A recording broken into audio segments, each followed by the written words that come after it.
Hey, hey. Marty Smith. Marty, Brandon. Pleasure, man. Hey, Ryan McGee, good to see you, man. Great to meet you. Yes, sir. That's for you, my man. Thank you, thank you. The pride of Charleston. All right. Yeah. We're just up the Yeah, road. we're Charlotte boys. Yeah. Yeah, I'd make that drive quite often. Writing songs in Charlotte all the time. Really? I love Charlotte. Yeah. What area do you go to? Do you know the part of town? Ballantyne, No, you're right by me. Matthews, kind of depending on where we decide what studio. Let's just start with Jelly Roll and Hard Fought Hallelujah. Yeah. What's his impact on you? Oh my gosh. I mean, I figured that the lyrics of this song would resonate with his story. I've been largely just, past several years watching his story unfold, seeing all the things that he's overcome, and this song being kind of like a faith song wrapped in struggle, and he's been honest about his faith, but hey, I'm on a journey. And so what's crazy is I watched him do a performance with Brooks and Dunn, and like at the CMA Awards, and people stood everywhere, hands in the air, worshiping. I'm like, he just led the world in worship and instilled so much faith in people. And so I reached out and was like, I'd love to share the song with him, having no idea he already heard the song. And so he heard it on TikTok. So by the time we reached out, he was like, absolutely, I've been praying for a song like this. We talked for like an hour on the phone, not about music. At the very end, we're like, well, wait, so should we do this song together? And he's like, yeah, I'm in. We just talked about being fathers and husbands and traveling and that balance and staying healthy. And he's been on a health journey. I'm on a health journey. I've changed so much. He's inspired me to put new boundaries in my life and to get more fit and take my health serious, and so that I can do this for the long haul. And so, I mean, even like just last night, we're at the Opry and we're just in the green room together, and he's just like pouring out his wisdom to me. And so he's been really honest about how my faith is rubbed off on him, and he's now being more outspoken about his faith than ever before. I'm learning lesson after lesson from him, and so it's been a real brotherhood and real friendship. So I'm a kid of the 80s, right? Yeah. The rise of contemporary Christian music. Yeah. And everything was very siloed. You know, you did this and you did this and you did this, and if you dare cross over, we're probably going to be done with you, right? Uh-huh, yeah. So how these days are you able to blend those lines together? Because you do a fantastic job of that. Oh, well, thank you. There's a few people on my Instagram that would beg to differ. Always will be. There Always will be. Everybody's. But I think Instagram. people are more acceptive of it than ever, because I think we're recognizing like the state of our nation and how hungry people are for the real thing. And I don't know anything more real than God. And whether that's a country song, a rock song, or a quote unquote Christian song, which I don't know how we became a genre. I think a Christian is how you live. It's not a genre of music. And so whether my songs are rock and roll, country, I'm a Christian dude. I make music. Therefore, if I'm singing about my faith, I think that's what makes it a Christian song.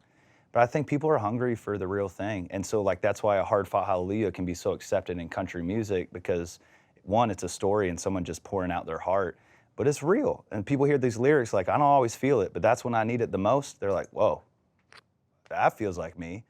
And so I'm grateful for, man, the legends that paved the way. They say the first through the wall is the bloodiest. And a lot of people have gotten bloody trying to cross over. And I'm thankful that it's been a little bit easier for me. But I take it day by day, song by song. Never know what I'm gonna write next. And stepping into country, everyone's been so accepting.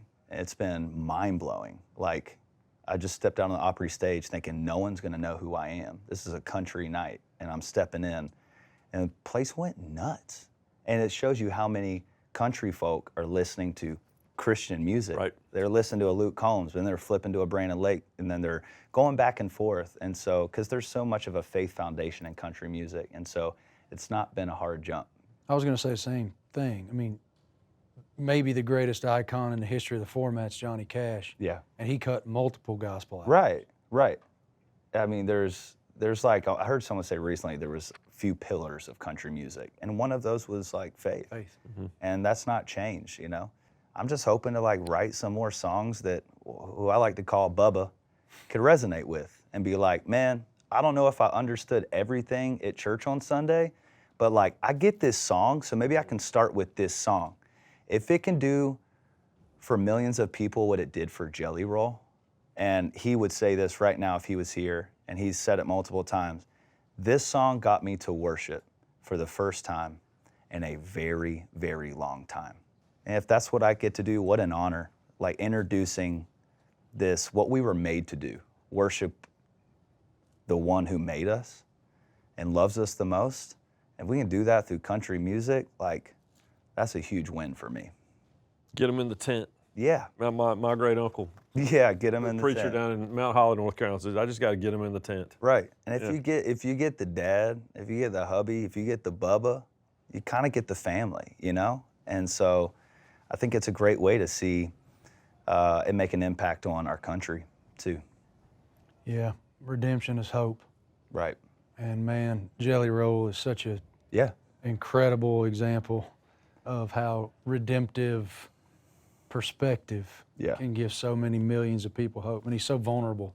I think in the people are way just that he's looking for somebody to go, they can look at and go, He's like "Dang, me." That's me. Yeah, he's like me. Yeah. It's like most of us are just lying about it. Jelly Roll's just like brave enough to go, I'm gonna bear it all. And look how it's panning out. People are like, I love your songs, but I love you. Mm-hmm. People follow people. It might take a good song, but like at the end of the day, people follow stories. People follow people, personalities. They wanna go, I trust you. And that's why I really like your music.